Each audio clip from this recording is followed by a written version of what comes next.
Welcome to the Amazing Authorities Podcast, where game changers, visionaries, and category leaders share how they built their brands, platforms, and global influence. Your host is Mitch Carson, international speaker, media strategist, and creator of the Instant Authority System. If you're ready to learn from those who've done it and want to become the go-to expert in your space, you're in the right place. Chris Anderson is here as an amazing authority on the Amazing Authority podcast. Chris, welcome to the show. Hey, Mitch. Thanks so much for having me. And you are with elevatemedia.group.com. Elevate-media-group.com. That's a mouthful, but yeah, we haven't been able to secure the actual URL we want yet. We're still in the works of that. So okay. Well, but they can get in touch with you. We'll certainly drop that in the show notes. And you provide a valuable service. And we were talking about this before I hit the record button. And I want to make sure that people get it, because I used to pay a guy $8,000 a month to shoot 20 videos, which lasted, one video a week. So what is that? About 3 months worth of content roughly. And I would have to return to Salt Lake and shoot again. And it was a big guerrilla day, but worth it because it populated YouTube, which I hope you're willing to get into, because I would like to refer people to you, because you've got the cameras, you got the production background.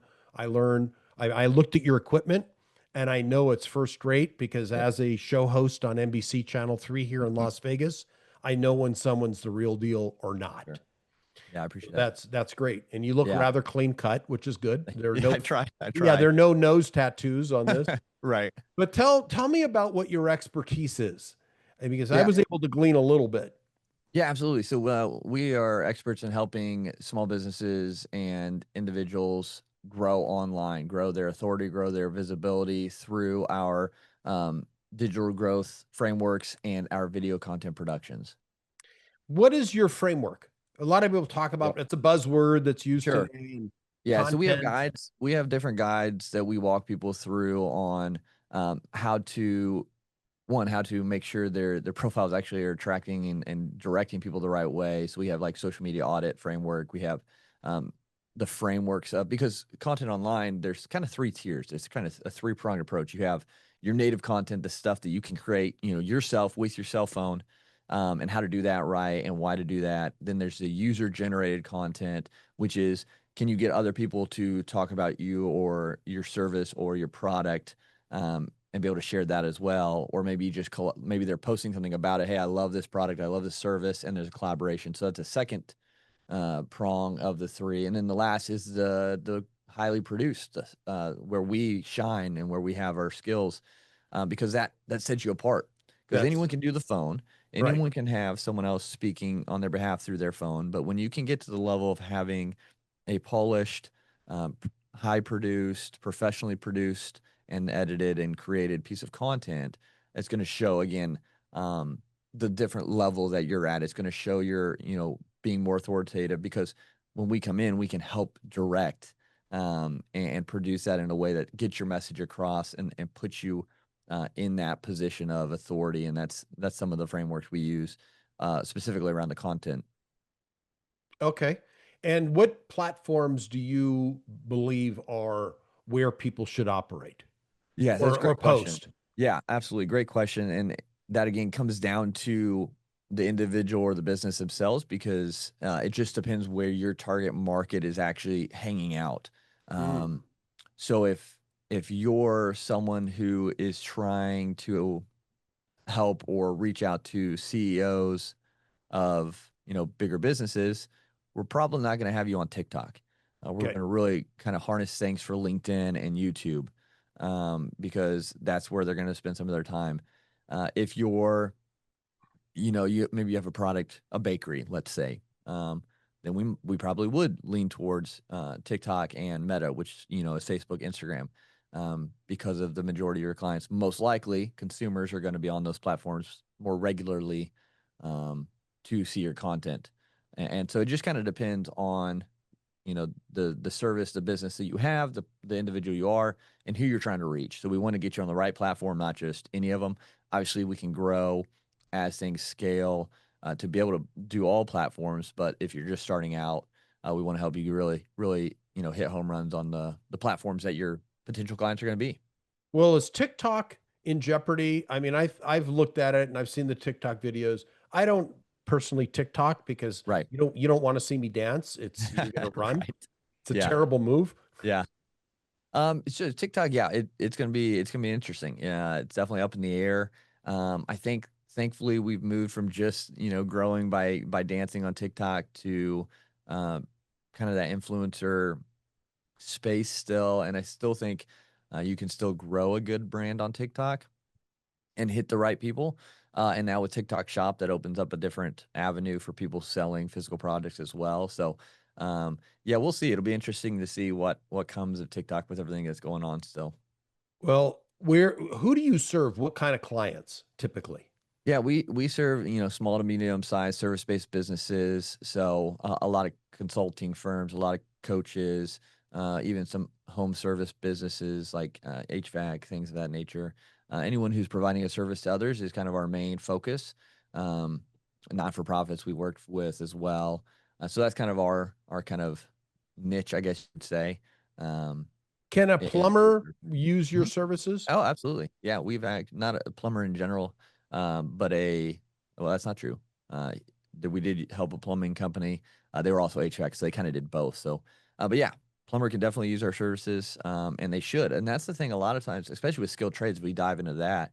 So many are run, mom and pop shops that are done well previously through physical marketing, newspapers, and then even into radio and television, but they haven't wanted to jump on the social media, the digital marketing type platform. And so a lot of these skilled trades businesses, your HVAC, your plumbing, your electric companies, they're kind of dwindling, and these individuals who are running them are wanting to step out and leave.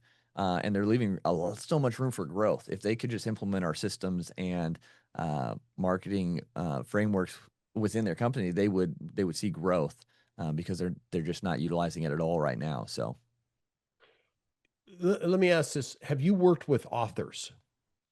we've worked with a few authors slash speakers, but I would say not as many as some of our other clients. Where should they market?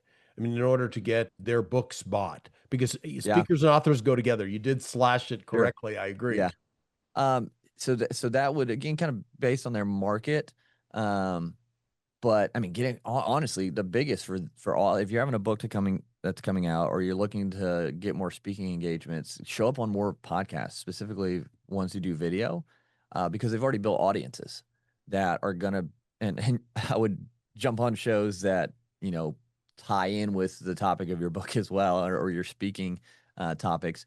And just share about that. And the more you can do those, you're getting in front of warm audiences that are already kind of interested, and you can mention your book and where to get it at the end, hopefully, on those shows. That'd be a big platform. And then, you know, asking for those recordings to see if you can't, break up that content, give the show credit when you post for it or post those pieces.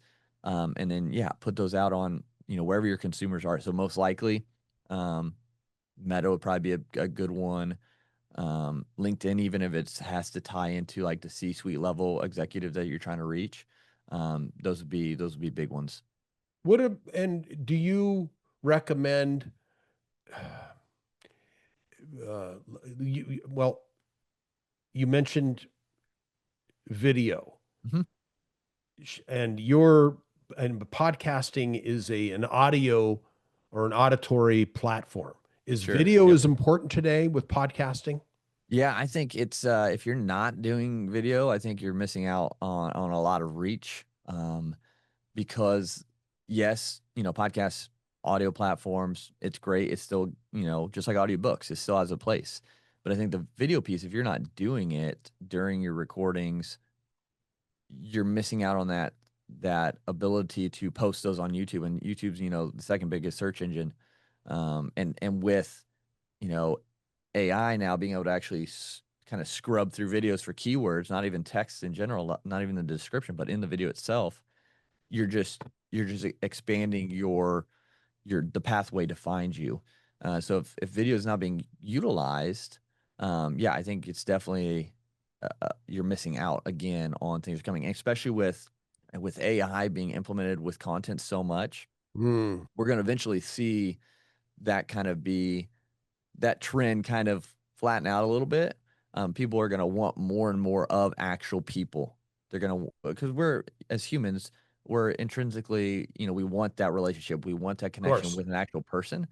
And so that AI stuff is going to get kind of inundated so much in our content. We're gonna strive for, hey, how can I get connected to a person through the content? And that's where the video podcast portion comes from, because they're going to be able to know, like, and trust you by watching your videos. And then I think live streams and live events are going to be a big thing, even more in the future, especially with AI. Again, because if you can live stream your show or even some of your episodes, you're going to be able to have live interaction with people listening, which again just kind of goes to that connection piece that we want intrinsically. And in live events, I think are going to come back around because of that as well, because we're going to get so much online and, you know, to be able to be in the room with people, that's going to be something big too. Well, let me ask this. You have a podcast yourself. Yeah. Mhm. Are you live casting that podcast? We've live streamed some episodes, and it's something we're going to continue to do in the future, select ones. But the cool thing is too, even if you don't necessarily do it live right then, you can schedule videos to go out, quote unquote, live.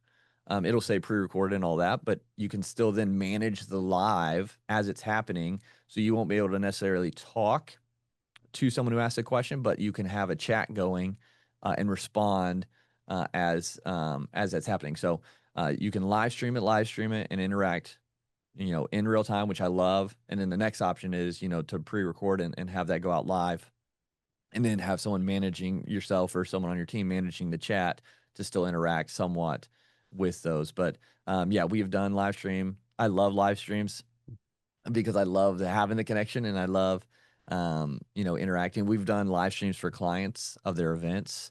So they have the people at the seats, they have people at the location, but then when we come in and we set up our live stream setup, the reach expanded.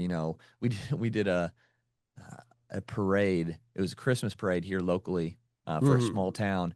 We live streamed the parades. We had multiple cameras. We switched. I was on the mic, kind of emceeing the event as they were coming Sure. through. Plus, we were tied into their audio, and we got over 1,000 people online watching this thing from the UK. I think we had some from Australia, around the US, in a little town in Indiana. Now globally, their big Christmas parade was being watched, and so it's How just did they find you? yeah. I think a lot of it was the sharing process online, Mm. guiding them. Hey, make sure you're sharing this to your profiles, your pages, and then people tagging and sharing it to others. Yeah. So that was out. We literally set this up to live stream that event 2 days prior. It was like a last minute thing.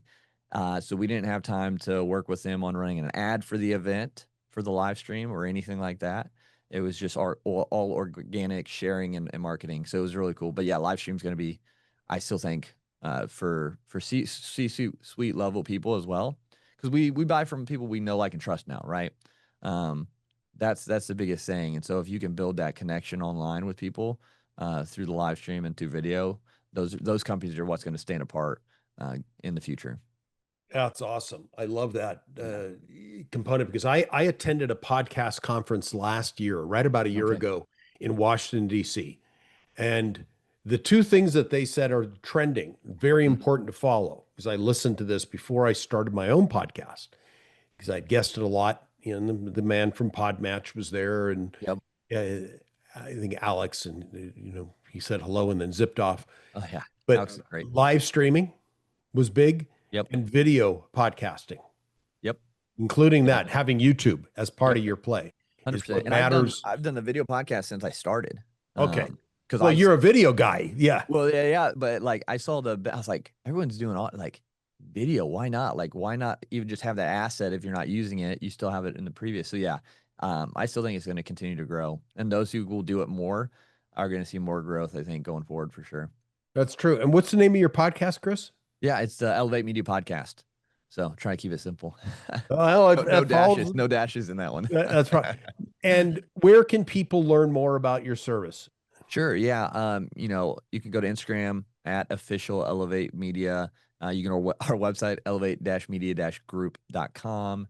Or listen to the podcast, Elevate Media Podcast. And we're always just trying to help people elevate their lives and elevate their businesses. So good. Well, I know who to refer to send people that want to get massive content produced out in a day to come and visit you in Indianapolis. Yeah. Well, that's great. Chris, thank you so much for your time today. Thanks so much for having me.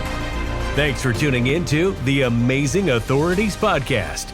If today's episode inspired you, take a moment to subscribe, rate, and leave a review.